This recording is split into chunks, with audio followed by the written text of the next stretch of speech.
this is a professional. I'd have some sort of jingle at this point. Yeah. So. And now in the news.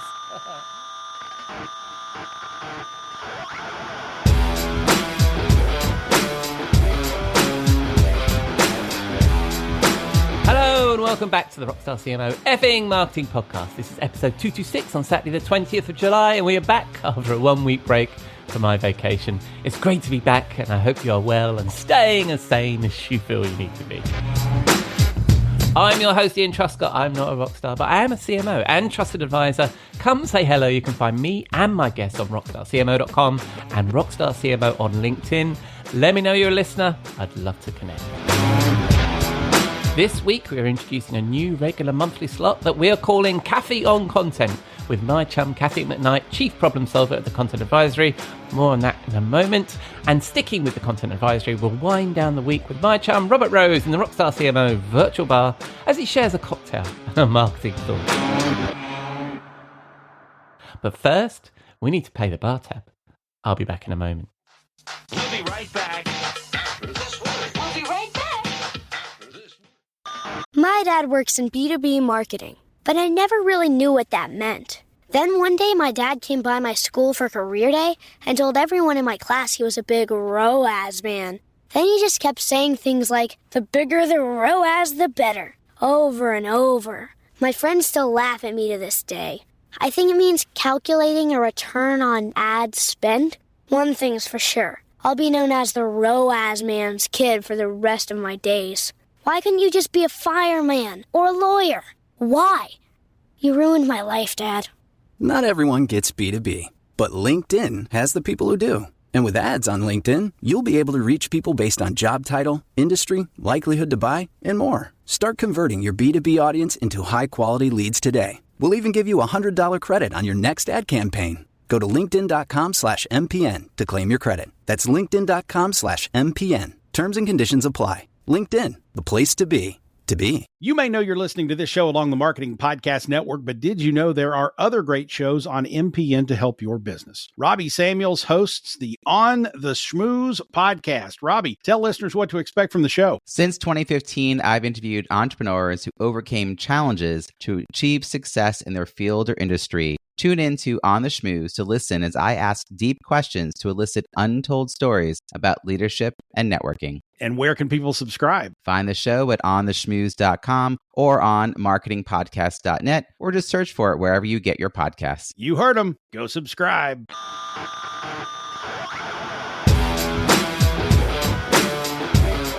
Right, so here we go with our new segment, Cathy on Content with Cathy McKnight, Chief Problem Solver at the Content Advisory. You may remember Cathy from her 11 previous appearances on the show. She's a consultant, analyst and speaker on all things content, from operations, strategy to marketing, and I'm pleased to say a long-time friend and industry colleague. Hope you enjoy our conversation.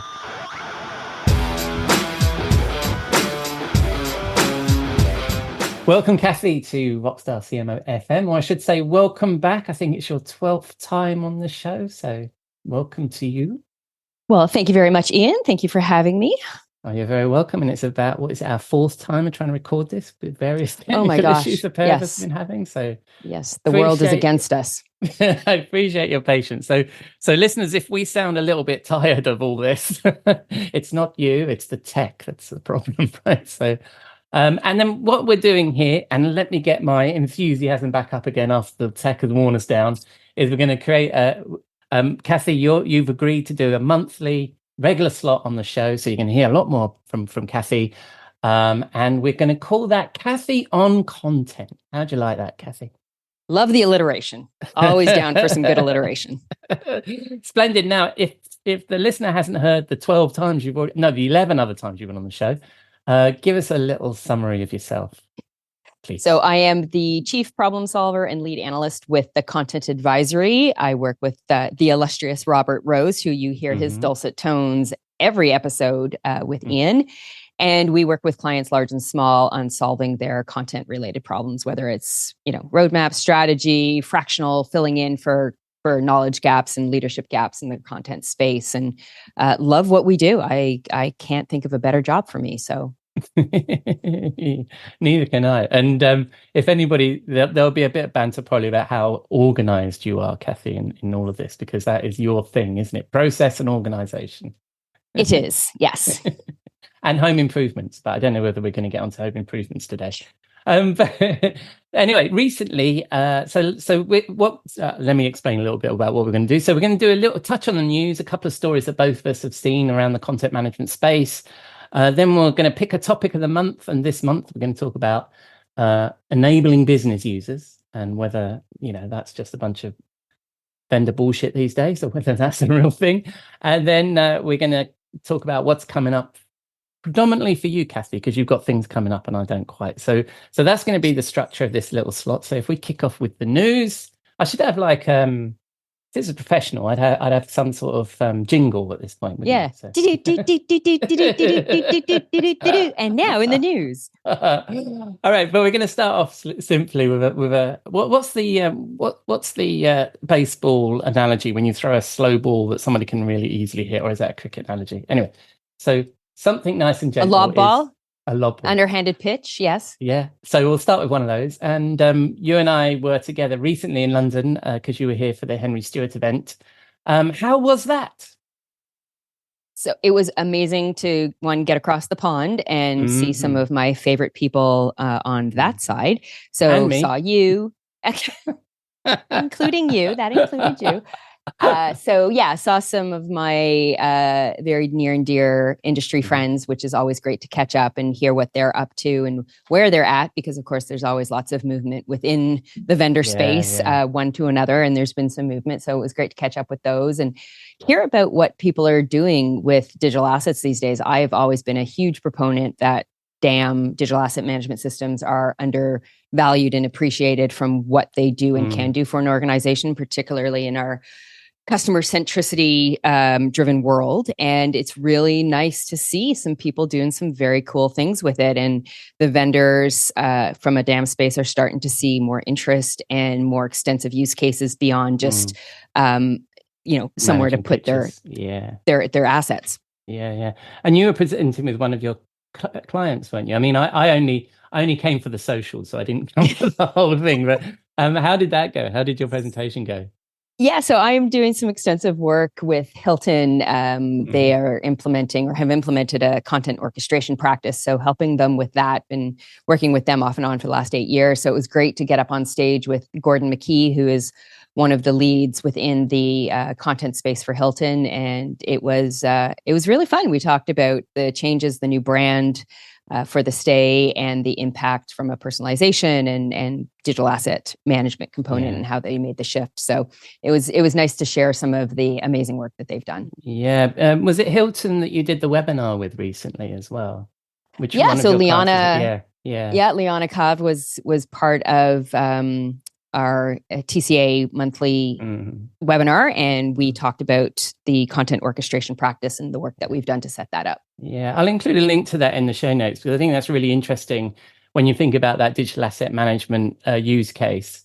You can really see that Hilton have really bought into that, right? And like you were saying, it's driving things like personalization, stuff like that. So whereas one might have thought that DAM had lost a little bit of its luster with all the talk of headless and all that bollocks, it's still a really cornerstone piece of technologies for enterprises. It totally is. And I argued several years ago, I did one of my sort of mainstay conference pieces was who's going to sit on the Iron Throne of content. It's like a big Game of Thrones time, right? It was, I think it was season 6 of Game of Thrones. So we didn't know who it was going to be, and I won't say who it is in case somebody hasn't watched the full series. But I made a strong argument that DAM was coming for CMS's place, because it is all about the content element, right? And as the expansion of who owns the glass across the technologies continued to dilute sort of, I would say, the power and the centricity of what the CMS serves as far as an organization goes, because you can pretty much present via almost all content technology these days. Digital asset management is your baseline. That's where regardless of whether it's your commerce, your content management system, or whatever it is, it's surfacing the content. They all got to hit back to the content. And where's that going to sit? Either a DAM or a MAM. So Well, also it's where your high value assets are, isn't it? Because I mean, anybody listening that knows anything about this is going to think I'm stating the bleeding obvious, but the use case where you're saving yourself. I mean, this has been the case for 20 years. I remember when I was at Vignette and we talked about that Nestle had 1,000 million images of pouring milk, and by implementing a dam where they could find those images of pouring milk, they saved themselves millions of billions of dollars or something like that. One of those apocryphal stories, and it's always the way, isn't it? You don't have to create so many. Anyway, so I've fallen into a rabbit hole of why you should buy a dam, which wasn't really where I'm meant to be. Yeah. I was an advisor for Orange Logic for a little while, so maybe I'm still wearing that badge. But anyway, but I think that neatly moves us on to our news story number 2. You can do the music, and that is this article that I saw on LinkedIn that I dropped into our little shared document. That I thought I was really interested in your view on it, and I know you've commented on this already on LinkedIn, as I did. I didn't get a reply, but anyway, and this is this idea of universal content management. And Preston So, who's actually been on this podcast, dropped a LinkedIn post, and he's now the head of product, I think, at .cms, correct? Correct. I think. And they are really pushing this idea of universal content management, which piqued my interest because when I was the CMO at SendShare, we talked about universal content management, but we were talking about it from the concept of what you were just saying about digital asset management, and that is that digital asset management, PIM, and CMS were at the center, and the idea of universal was that it was all of your assets. But it seems to be something different that Preston was saying. What did you make of it? So, I've been almost 15 years as an industry analyst in the content space, and a few years before that consulting and working with different technologies when they were pure CMSs before we started mucking around with the technology nomenclature of 3-letter acronyms. Yeah. And I do not want to see yet another label in this space because you talked about earlier, using a baseball analogy, which I've come to learn is really only relevant in the US because that's really good where point. Baseball is played. Yeah, good point. I just keep learning these terms, and I'm trying. You talk to a lot of Americans, but it's the inside baseball, right? It's the inside scoop. It's the internal lexicon. It's the internal speak, and clients. I mean, we work with clients around the world. We've helped. I don't even know how many content or how many technology selections Robert and I have done collectively, but it's a lot. We're into very solid 3 digits, and they've never come to us and asked for a DXP. No, they've never come to us and asked for a DMS. Right? It's I need a content management system. Yeah. I need something to manage my assets. I need something that's going to let me do marketing campaign. I need something where I can better manage or actually access my analytics and leverage the information, right? So whether it's called a CMS, DXP, universal CMS, blah, blah, blah, it doesn't matter. Yeah. What we need to do is make it such that the technology is where the client is. So talk to current, not necessarily as much a future state. We need to see future state. We need to show them the path forward so that they can build and look towards that. But so many times I have sat across from vendors where they have talked about this bright blue, shiny thing that is so far away from the capabilities of where the client is today. And they buy into that without really looking and understanding how to get there. So one, let's solve today's problems. First of all, let's talk to that. But also, let's make the experience of acquiring the technology, right? The finding the vendor, the procurement process, the actually signing the paperwork and getting it implemented as frictionless as all of these vendors claim that their UI is, their user interface, for those who don't speak the acronym world, right? So I get where Preston's going on this, and I don't disagree that it's time to stop because, again, headless, hybrid, headless. First of all, if it's hybrid, it's not headless. You can use it as a headless or you can use it not, but there's no such thing as a hybrid headless, in my opinion. Yeah.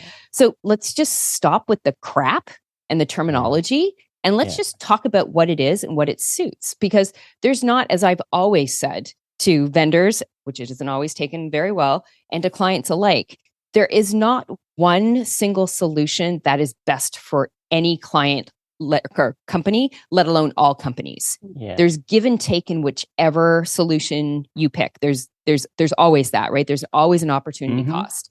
So do your requirements, understand what it is that you need. What's the business problem that you're trying to solve for today? What's your aspiration for tomorrow? And then start looking at the technology from that perspective, regardless of what you call the technology. Yeah. Well, from my perspective, I thought, I don't really know what the universal bit means, because I had a look at their website and it just looks like a web content management solution to me. That's all it is. That's just see, it. They're creating yet another term that they own. So .cms is a vendor, and I am not throwing them under the bus because everybody does it. So stop. Oh, for sure. I mean, as a vendor, you want to create a category of that you own, right? So, and you've seen that with the Mac Alliance and all that stuff. You know, it's almost that should be a topic for another conversation. Yeah, it's almost a reaction against that. But when I looked and and I didn't realize that I've actually been in the CMS industry longer than you have, Cathy. So I think I started in 2000. I think, at Vignette. So. And anyway, so that was that. And the other thing that I was a little bit disappointed by was I kind of engaged with the LinkedIn post, and I said, well, what do you mean by universal? And I got crickets. I didn't. There's no. It's not defendable. You know what I mean? And sometimes these religious things break out, and you're not perceived as being inquisitive. You're attacking them for some reason. So I don't know what happened there. But anyway, so universal content management. I'll include a link to that LinkedIn post and see what you guys think, the listeners, but we think it's bollocks by the sounds of things. I agree with the direction. I just don't agree with calling it that. No, absolutely. And also, I might drop in a link to a post that I wrote in 2020 about the Alphabet Super CMS, and I'm sure there's plenty of you've written. That was a great post. You absolutely should do that. I think I have one too, so I'll send you the link to that. Yeah, splendid. All right, so let's get that. And actually, that quite neatly gets us to the topic of the month, which again is slightly maybe negative towards vendors. But let's see. Seeing as I am a vendor CMO, although not in the marketing tech space right now, need to be cautious of what I'm letting myself in for here. But we're talking about user enablement and the popular B2B marketing claim that our solution enables business users. And in my view, it seems to be going the way of leading and innovative in that those words are becoming pretty meaningless, right? Everybody says that their solution enables business users. And actually, I was quite interested because I happened upon this blog post by Boris Evelson, who's a VP of principal analyst at Forrester. And he had some data about this. And it's always been my sort of perception about business users wanting to be enabled. And he looks at the BI space, and he said like 20%, that gradually over the years that grew, how many business users were actually engaging with BI tools. And it reached a level of about 20%, he was saying, and it's never grown ever since. And it doesn't matter what the vendors do, how easy they make them to use. Only 20% of the 100% of people that need to access BI tools want to be bothered to do it, right? So I thought that was interesting. So what do you think? So what do you think, Cathy? Do business users want to be enabled? So I think they do, but they want to be enabled to do their job. And the challenge with any technology, whether it's a CMS, whether it's a BI tool, it doesn't matter, is that the implementation is done for launch with an MVP, right? The minimal viable product. What is it? The least amount that we need to do to get this off the ground and moving, so that we can start showing return on investment, that we can show that we've got it done. We can tick the box. And what happens is it just moves on. And then things aren't gone back to that. It's that infamous phase 2 that never happens, right? Ever. Personalization. So, I think people would be more excited about technology and how it can help them if, one, they were more and better included in the process. So often, how many times have you authorized that an email gets sent out to somebody? They come in the Monday morning, because cutover always happens on the weekend, to find the email that says, hey, guess what? We have a new insert acronym here for the technology. Here's your login. Here's your password. Go. Yeah. Here's some links to some training, right? Okay, what? So like, unless you're a power user, you weren't involved. So they don't know how it benefits. They haven't had the what's in it for me kind of perspective. And they haven't been asked what the pain points are a lot of the time. So sometimes the new technology actually creates friction rather than relieving it, because they're changing something that's already working. That's one of the things that Robert and I very, very, very much focus on when we're doing requirements gathering and stakeholder analysis in terms of what they're looking for is, tell me, what are the one or two things that you don't want us to change, that's working well, that functions, that is, as idiosyncratic as can be. And we have seen some funky stuff, but it works for the organization. So yes, you know what? Let's make it more effective and efficient later on, but let's not mess with it now, because there's enough other things that need to be fixed. And that doesn't always get taken into consideration. So when we're looking at the vendor statement of our solution enables business users, it's not untrue. It does, right? It's just that quite often the solution that gets implemented isn't, the business users aren't enabled on it, as it were, is what you're saying there. Yeah. There's that. And also there are very few implementations that I've either been a part of, and I go back to my days where I was actually an SAP consultant, where I was actually implementing SAP. So doing the coding, the ABAP, all of those things. And what happens is the company, vendors sell to the company, and the company's like, oh yeah, I love that. That's great. That's exactly what we need. And then they dot the I's and cross the T's, and they show up and they're like, oh yeah, but we don't want to do it that way. And can you make it do this? Yeah. So it goes from tailoring the system within the parameters of how the technology's been built to customizing it to the point that, they're breaking it. They're force fitting something. They haven't they haven't taken the opportunity as they should to look at their process. And I'm not for a second saying that you should build a process against the technology.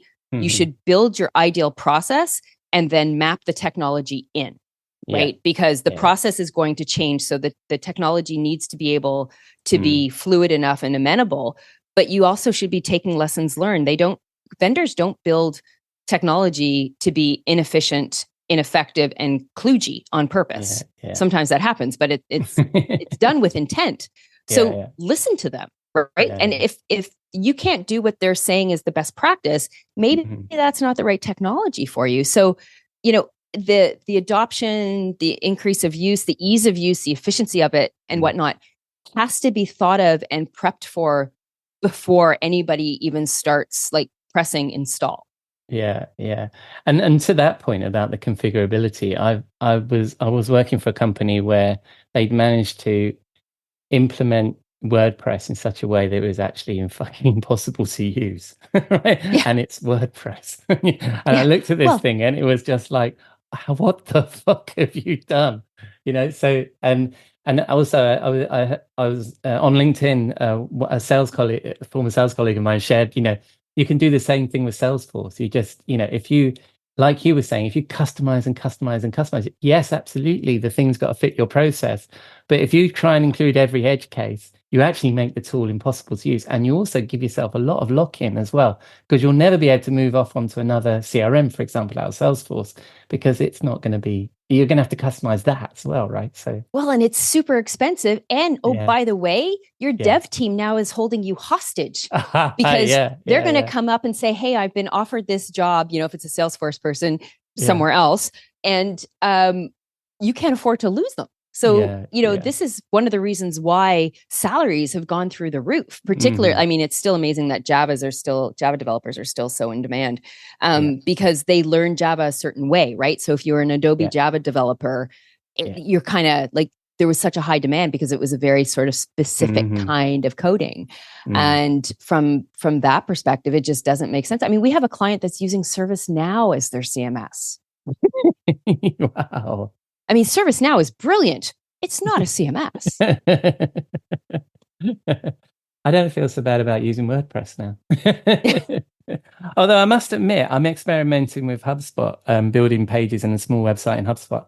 And I think if we're going to go back to the CMS industry, the CMS industry doesn't need to worry about whether it's fucking Universal or Mac. It needs to worry about things like Salesforce and HubSpot just sneaking that stuff in, and nobody ever leaving those walled gardens and going to market. Because I think the web content management, building web pages industry must be shrinking, because these folks are taking 100%. Well, and finally, just a year and a half ago, CMSs have, some of them, I won't name names, have finally acquiesced and say, okay, you're not actually going to create content in the CMS. You're creating content in Word or in a Google Doc or in a PowerPoint.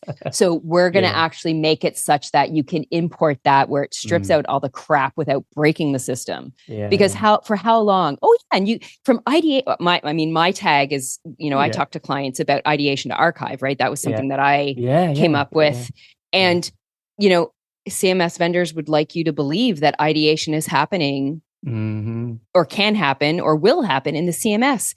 Not going to happen ever. No. And it goes back to our DAM conversation earlier, right? Is that, with all of these point solutions and these easy things and the scope creep of other technologies to be able to build things like web pages or manage some form of content, CMS's wedge is getting smaller and smaller in the pie as far as necessity. And it does depend what you define as a CMS, because we're just talking about a DAM, which I think is a kind of CMS, but that's a conversation for another day. Oh my gosh, and I mean, I've been a content management advocate, whatever you would call it, for 20 odd years, and yet everywhere I go, people collaborate in Google Docs, and then a select number of people are then able to access the web content management solution and create pages, which kind of now I think gets us back to our topic, which is, I also think that empowering the business user is often, we think in business user like everybody, like the accountant's going to create a web page, for example. But I think what often happens is actually the business user is just a different specialist within the business. So if we use content management, for example, we kind of moved some work from some techies to specialist marketers, right? Didn't we? We didn't move it from techies to everybody, all business users, right? Well, from a business user perspective, if we boil it down to just those who aren't content specialists, right? Yeah. Enabling them to be able to do their approval, to add their comments, whatnot within insert technology here, absolutely, right? Yeah. But make it such that whoever's actually structured the content, where the approvals, when it's ready for approval time, that you send out, it gets sent via an email, to which they can either click within the email and it takes them to like almost a response email, and they do their edits or they do the approval, or there's an approve button because, looks good, approve, and it works back. That is enabling them via the technology, but that doesn't mean they have to be in the technology. That's true. That's a good point. Yeah, absolutely. Absolutely. But I still think that when we talk about empowering business users, the idea that business users is every single person in your business is the wrong thing, right? It's correct. We're kind of it's a fancy way of moving work from someone else to someone else, and presumably de-skilling it along the way, right? So now just a marketing executive can create a web page. You don't need somebody who can code in HTML or something like that.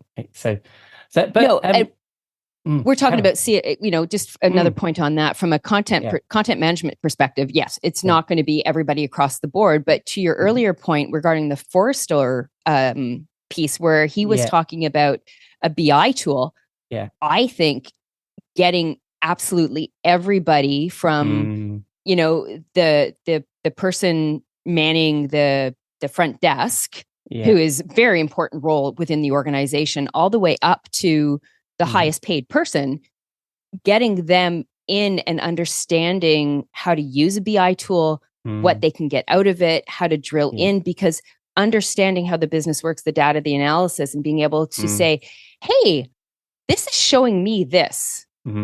Because everybody's going to pull out something slightly different. And there's huge value to that. Content management system, no. That doesn't need to be open to the whole world. But I am forever preaching that data should be allowed to be seen and consumed. And And the question should be, why shouldn't they see this, as opposed to why should they? I agree. And I've always advocated, like, because I think in marketing, we can spend a lot of time creating reports and justifying our existence to everybody in weekly, monthly buckets. And I once worked with a marketing director who had to take 2 days out of the month in order to build a board pack.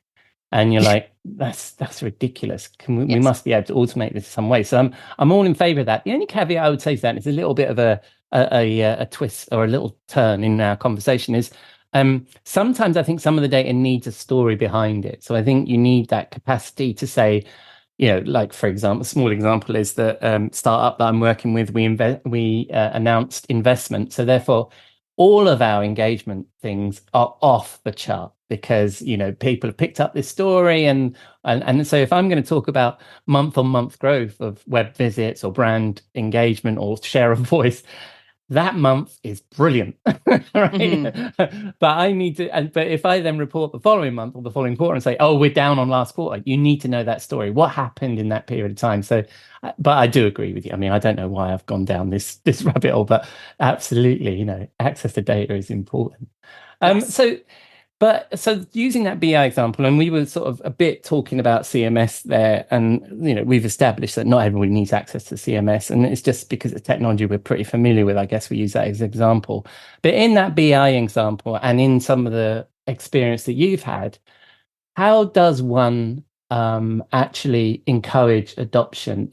It's the stuff you were talking about earlier on, isn't it? Is inclusion of these senior business users into the implementation, isn't it?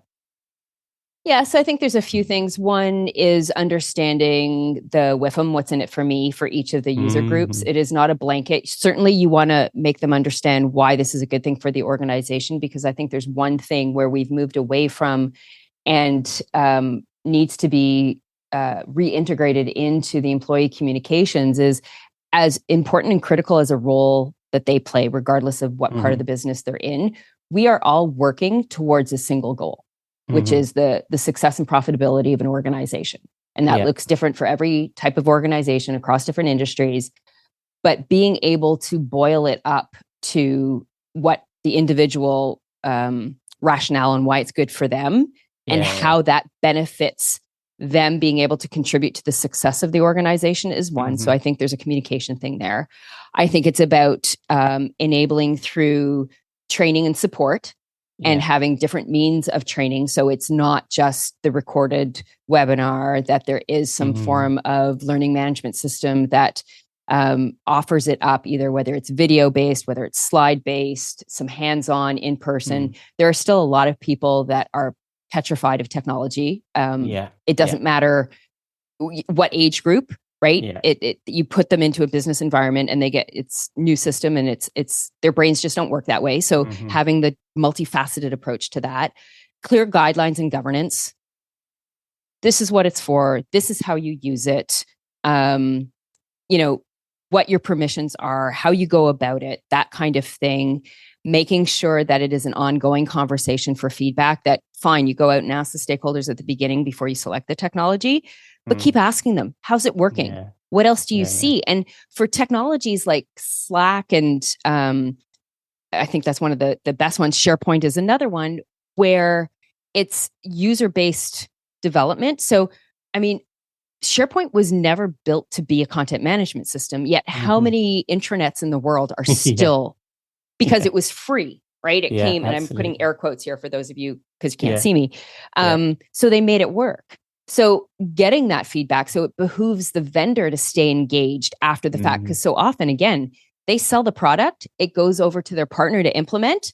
And unless you are one of their top 5 customers, sure, they ask your opinion. Sure, there's user conferences, but you're not engaging them. There's not a real circle back on how this impacts them and collecting the data. Being able to, from a back-end system as a vendor, how is it being used? You can see it, especially now that so much is on cloud, right?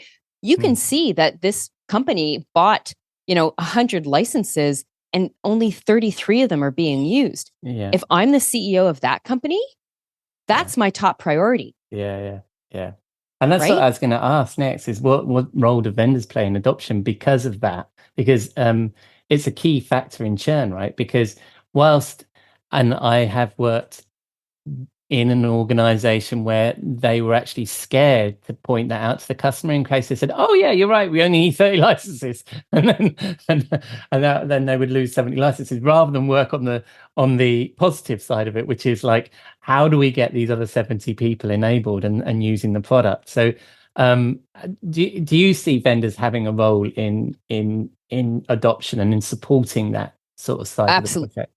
Absolutely. It's something that I've been, again, advocating with vendors for a really long time, is having an understanding of where the customer is at and letting them know what they need in order to be ready for when boots hit the ground for the implementation. And it's less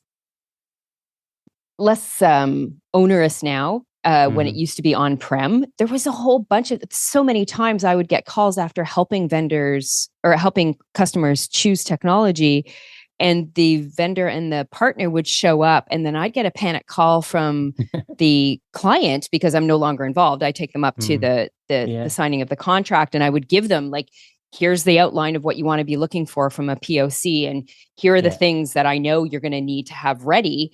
But there was no prep. So the vendor and the implementer would come in and say, okay, I need this, point me to here. And they'd be like deer in headlights. We have none of that. Yeah. And vendors, so often seats are signed.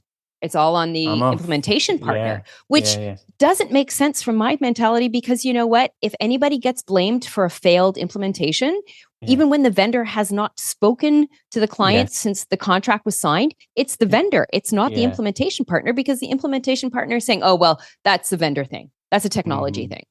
So the customer enablement, everyone has it, but I still don't think anybody is doing it really, really well. Well, these big implementation projects are usually named after the vendor, aren't they? They're not named after the team that are implementing it. This is the Salesforce project, or this is the and I mean, when I years ago, I think when I was either media service or we were selling a lot into government, and what we would do is like little road shows in their reception, where anybody who was a user could come by and get some training or whatever that you needed. So I think it's a forgotten thing, really, with vendors. I think we need to do, particularly nowadays, right? With self-service. I mean, not just self-service in how to adopt your products, but self-service in how to learn to use your products and what it's capable of, right? So there's so much opportunity for that. And I agree with you. You can personalize the experience based on the data that you know about this user that's coming into you. So anyway, so that's we've gone. Yes, that was quite a lot of detail there. But I think then our topic of the month, user enablement. I think we've covered it. Any last thoughts there that I might have missed, Cathy? No, I think as vendors and partners, implementation partners have an opportunity to do better, but I also think customers need to own it more. These bigger implementations need cross-functional ownership. They need stakeholder involvement, not just on the technology side, and they need check-ins. They need the stakeholders to come in and pressure test, not at the very end, but throughout the process, because by the time you've done the initial stakeholder requirements to the actual point of when the implementation happens is generally a pretty big jump. And if you think about what has transpired in the world of, let's just say, content management over the last year, what they thought they needed a year ago is definitely changed from what they need today. Yeah. And I think that's the same with any technology that people are acquiring, right? Is because we get stuck as buyers, we get stuck in the sort of shiny toy syndrome, whatever it is.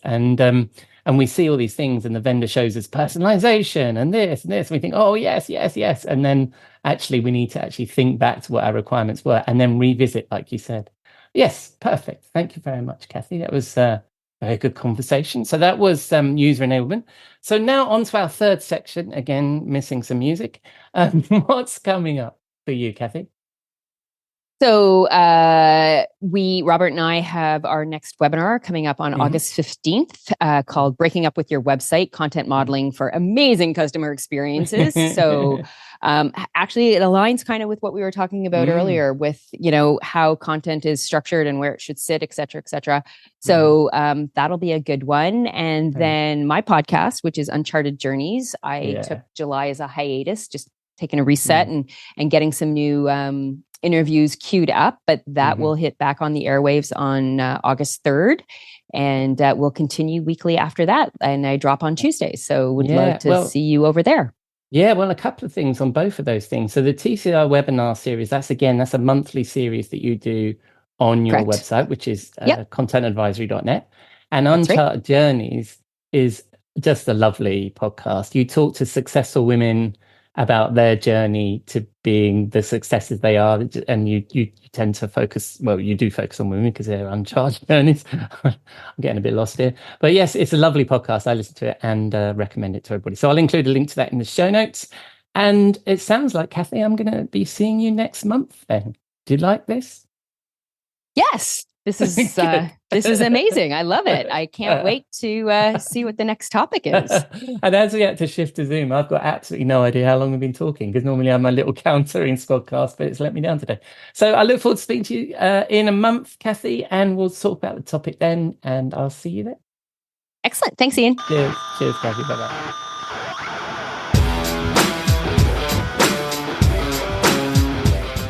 Thank you, Cathy. Delighted to have her as a regular on the show. Always a pleasure to catch up.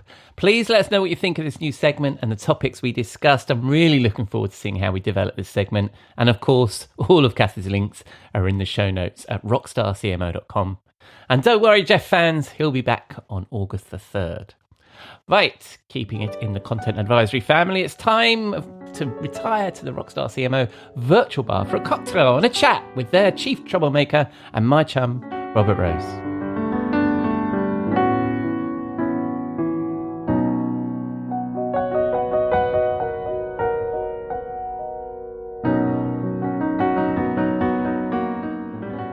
Good evening, Robert. What are you drinking?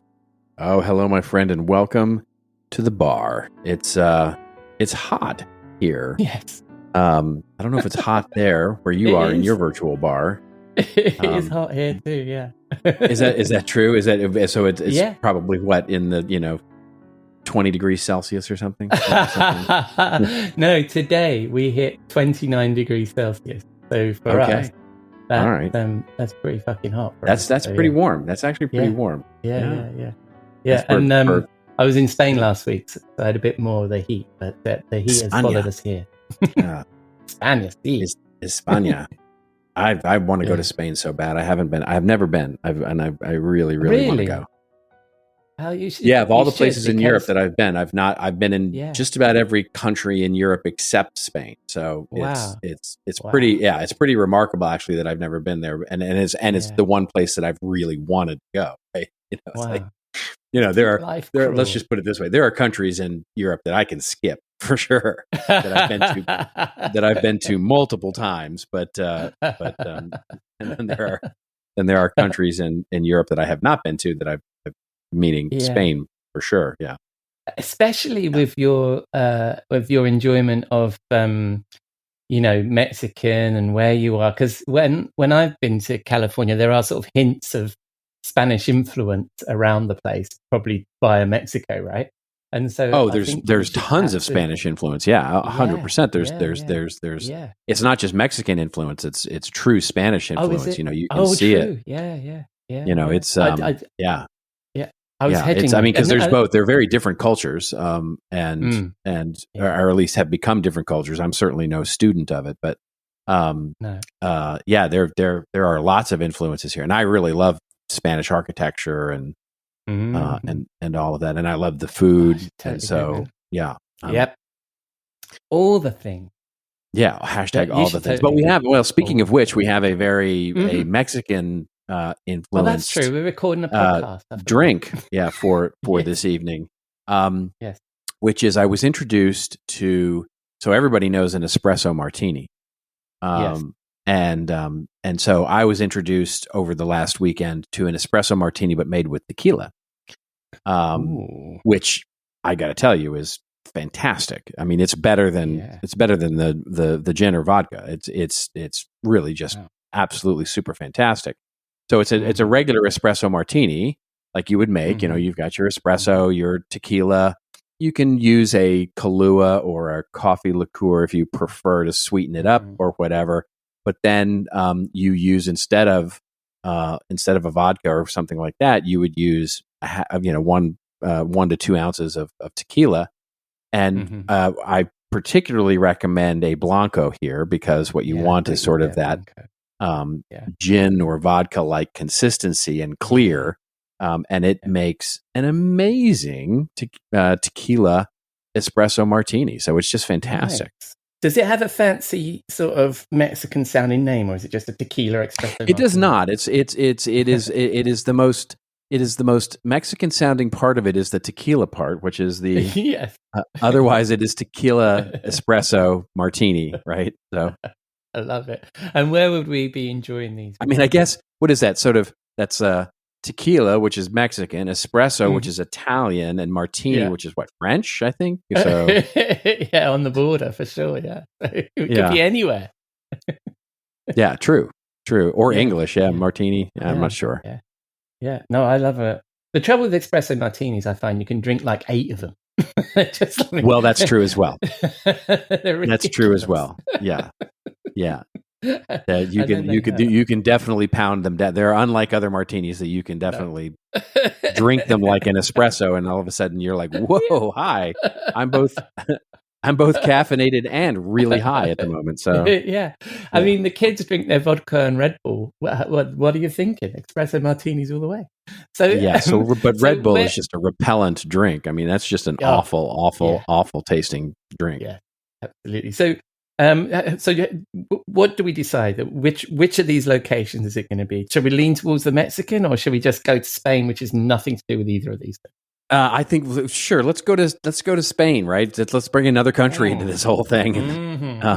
So we've got the Mexican, French, Italian drink in Spain, which is perfect, right? So somewhere in Barcelona, I think.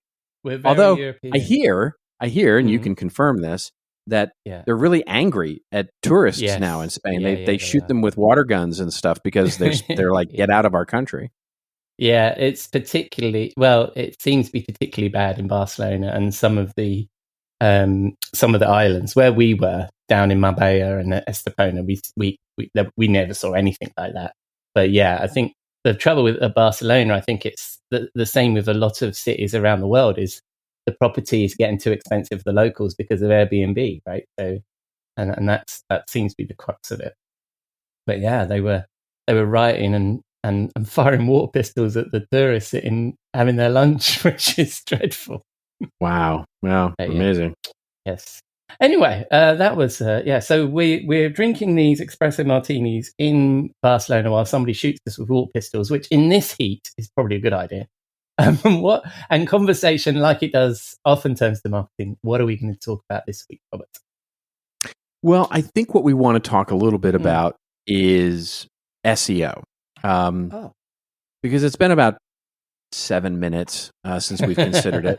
But here's the thing about SEO these days. It's been a little bit under the covers, right? Because we've been, AI has really sucked all the oxygen out of the room, and and content strategy has been taking a back seat of late of everything else because of AI in many ways.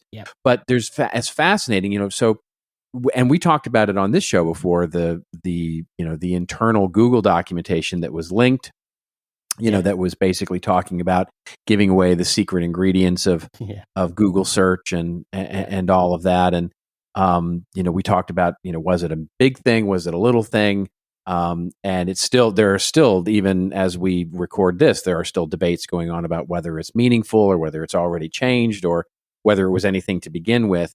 But what it reminds me of, and what I wrote a little bit about, was this idea that SEO right now is in such a weird place that it needs to not be, forever. SEO has been sort of one of the basic foundations of a content marketing approach, right? So, and in fact, I literally was talking with a client 2 weeks ago, and they said, would you sit in on an agency pitch that they're, it's an SEO agency, and they're pitching, their wares to us. And basically they came in and said, we're going to come in and we're going to do some keyword research for where, what we should do. And we're going to create all these snackable, quote unquote, snackable content to answer every keyword that we should be going on, and we should basically create, a process by which we make sure that every keyword and that your, external domains and all that stuff, blah, blah, blah was going on. And I was like, yeah, 2010 called and wants its approach back, right? And it's like that. And I know, by the way, that there are amazing agencies out there doing amazing work, right? They're well beyond my pay grade when it comes to SEO. I mean, because, these people have forgotten more about SEO than I've ever known. But the lesson here today, as we start looking at this, and especially as we start trying to figure out how AI is going to play an important role in how we actually look at search, is that we need to remember that Google isn't and never has been interested in helping us build an audience for our brand, right? They are always interested in helping itself build more clicks in terms of the way they can monetize those things. And what we have to remember is that as AI comes into a thing, it is not in Google's best interest to make sure that your answer is the one that comes up in AI. It's not. It's just going to be what the most probable answer is. And the key in thinking about that is, one, we have to become the right answer. Like that's our goal now as content practitioners and marketers, is we need to become the trusted answer for the audience is searching for whatever it is that we're going to stand for. And so we can't use attention-grabbing keyword top of the organic search models anymore, because honestly, it's just too fraught with, it's too ephemeral, right? It just changes too often, as has been noted in the algorithm leaks document that we just heard about a month and a half or so, or whatever it was ago. And so the key is that as we start thinking about as AI, and more importantly, content discovery, meaning the For You tab on social media, whether it's TikTok or whether it's LinkedIn or whether it's Google, basically where the feed is trying to predict what it is that you're going to want before you even want it, right? Before you even have a search, it's going to start to give you content on that. And as we start trying to apply that model to our websites and everything like that, we need to really take a step back and start to say, how are we actually being seen and including everything that we want the reader or the consumer of that content to know in every form that we can? In other words, if we think about it from a minute, like here's the metaphor, right? So if we think about it, when you look at Google, we are not the race car, right? We're not the race car. We're not, neither are we the driver, right? The driver is the customer, and the race car is Google or Bing or whatever, or Facebook or whatever search is getting used. We are the racetrack, right? We are the which is getting driven on, and we've got to provide the smoothest, best ride in all of these platforms to be able to provide value immediately. There's no longer any sort of value in sort of saying, well, click through to get this value, because people aren't clicking through on Google. They're not coming through from AI search. They're going to get their answer right there. We've got to make sure that the value in the answer that we're delivering is already through that program, so that they want to come and search us out, so that they want to go, hey, that was a great answer that was cited there. I'm actually going to type their website in and go look at what they have more to say. That really changes fundamentally the way that we approach content marketing and our content strategy in the ways and how much content we put out there. So that's the thing that's on my mind. And I saw something in your newsletter where you were talking about the 0-click stuff, which I'll include a link to that in the show notes as well, which was fascinating.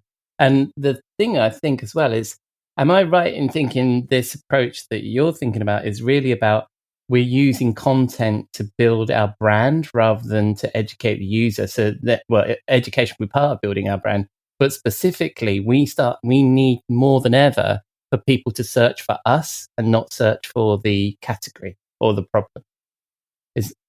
That sounded like what you were saying, is that's what we need to think about with our content, is we need to give them an excuse to seek us out, not seek out a solution to a problem. That's right. And at its most tactical example of that, right? So Amanda over at SparkTuro, the one who, by the way, broke the whole Google leak document thing. Amanda is doing some amazing work over there. And one of the things that she talks about is, when you have a piece of content now, say in social media, right? Yeah. Where someone may find it through search, or they may find it, just in their For You feed, or however they find it. It's no longer the idea to have a headline and an abstract and a link, right? To click through, because they're not gonna, right? It's going to get deprecated. People won't find it. The search engine won't find it, et cetera. Instead, what you want is sort of the entirety of the content plus something, and this is way too tactical, but, just to make the point, it's something like at the end of it, by the way, if you like this piece of content, you should come visit me, and here's my website address, and maybe not even a link, right? Just explaining how to find it, right? So that you're saying, actually, if you want more like this, if you want great value like this, you got to come find me, because I'm not going to link to anything here, because I know that it's not going to get served up. Yeah. And that's what the walled gardens are doing. I mean, that's the hint, isn't it? That's the belief at the moment, that LinkedIn is promoting content that doesn't link off of LinkedIn, as an example. And I think also the thing you put into your newsletter, which again I'll share on the show notes, was you were talking about how much search is not just at 0 clicks. So people are getting a response in the search result, the reply or the answer they want in the search results. That actually, if they do click, a huge amount of that content, a huge amount of those clicks are actually still going to Google, right? Which I thought was fascinating. That only 30% of all traffic leaves the Google infrastructure, or something ridiculous like that. So, and I also, the other thing I took from what you just said is, we need to think about our content as being in isolation. So whereas if it's on our website, you can assume that somebody's in that context and they can see where they can read more. I think what you're suggesting there is we need to explain where people can find out more in the content. Exactly. You have to set, it's something that there's a corollary sort of thing that's going on in social media now, which is, and we've talked a little bit about this on the show, I think, as well, which is the idea of size of audience doesn't matter anymore, right? Because the For You tab is becoming the default for so many, for Facebook and Instagram and TikTok, for example, and probably soon within LinkedIn as well, where you are seeing who you're following, but you don't really the user experience is that you really don't go to your followers tab. You just sort of, because the For You tab is good enough, right? And so what that means is that newer accounts are getting more exposure, which is a good thing, and ultimately you would think. But those who have built up large audiences are getting deprecated as a result, because they're not the algorithm doesn't reward the fact that you have hundreds of thousands of followers anymore. Basically, you get surfaced. So every post basically has to earn its keep, right? And so what does that do to the changing nature of the content you put up there? Well, you have to set context every time, because if you're being surfaced in your For You tab, you have to imagine that every person that's seeing your content is new to it, right? You can't shortcut it. You can't shorthand it with, hey, you all know me, here's what I have to say about this. You have to sort of set, and again, it's not sort of this explicit, but it's the idea of, hey, here's who I am, here's what I do, and here's what I think about this thing. Is you have to set that context every time, because it's probably going to be newer people seeing you, and that content then has to get, and so it just takes all the predictability out of social media posts, because what you did last week may not rank at all if it doesn't find an audience right away. Yeah, I saw somebody the other day, it might have been something you liked, actually. I saw somebody the other day saying about how, their LinkedIn experience, they were only seeing a narrow subject matter because, that was what they were into, and they couldn't sort of broaden it because they can't train the algorithm that they like other things. And I was thinking, well, there is the little, most recent, you can either do the equivalent of For You, can't you, in LinkedIn, or do most recent. And whoever clicks on that, you know what I mean? We just let the algorithm decide our experience of LinkedIn. We never go, and look at the most recent posts. Therefore, it's unadulterated by the algorithm. So I think that's interesting. Yeah, exactly. Yeah.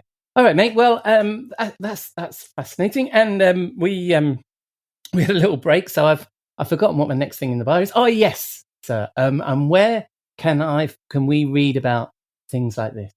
That are, you can read about it on our wonderful little blog, which is contentadvisory.net, a web blog, if you will. I've heard of those. Going back to the 2007-6 timeframe, a web blog. As you go look at your GeoCities page, and as well as your MySpace, you can also catch us on our web blog. Yeah, where can I find your keyword-laden content? That would be a better segue. All right, and when we spin the dial on the interwebs and we're looking for you, mate, where do we find you? You would find them at you'll find me on LinkedIn mostly, and that's the place I would love to connect with you, because that's the one last bastion of where it seems to be good conversations seem to be happening. Yes, and actually, just a little shout out for your newsletter we mentioned. Where can people find that? You'll find there's my podcast. There's contentmarketinginstitute.com. There's all sorts of. All right, mate. Google me. And most important for me, if we're going to be exploring these espresso martinis, where I'm going to find you? Okay, am I going to find you in the bar next week? Yeah, you'll find me in the bar. See, I take a holiday. I've forgotten what the fuck I do. It's terrible. Yeah. All right, mate. You'll get it right. You'll get it right. Cheers, man.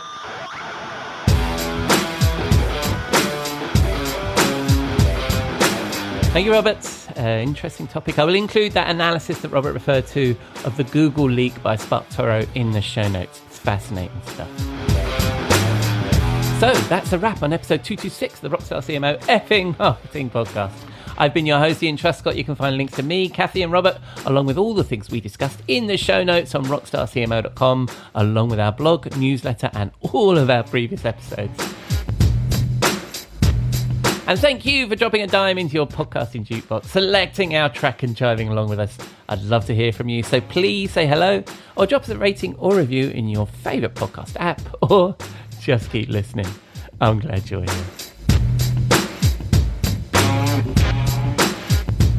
Next week, Jeff will still be away, so just some thoughts from me and Robert in the bar. And in the meantime, have a great week, and I hope you can join us here next week on Rockstar CMO FM.